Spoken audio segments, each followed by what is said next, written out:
2021 మే 14 నా పుట్టినరోజు నాడు జగన్మోహన్ రెడ్డి ఆజ్ఞ మేరకు పివి సునీల్ కుమార్, విజయ్ పాల్, అప్పుడున్న ఇంకొక అధికారి సీతారామాంజనేయులు వీరందరూ కుట్ర చేసి అప్పటికప్పుడు నా మీద రాజద్రోహం కేసు పెట్టి నన్ను ఎత్తుకెళ్ళి కస్టడీలో టార్చర్ చేయటం, సుప్రీంకోర్టు ఇన్వాల్వ్మెంట్తో నేను మిలిటరీ హాస్పిటల్కి వెళ్ళటం అదంతా అందరికీ తెలిసిందే.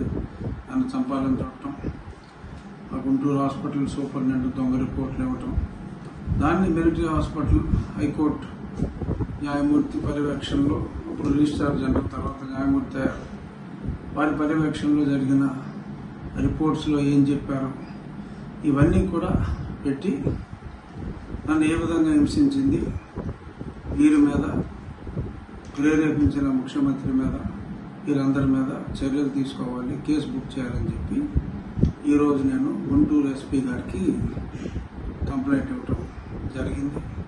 తప్పకుండా దాని మీద యాక్షన్ ఉంటుంది, అది కేసు రిజిస్టర్ చేయాలి.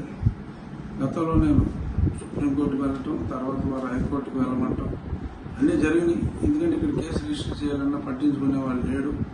అందుకని కేసు రిజిస్ట్రేషన్ చేయడానికి నేను కోర్టులను ఆశ్రయించవలసి వచ్చింది.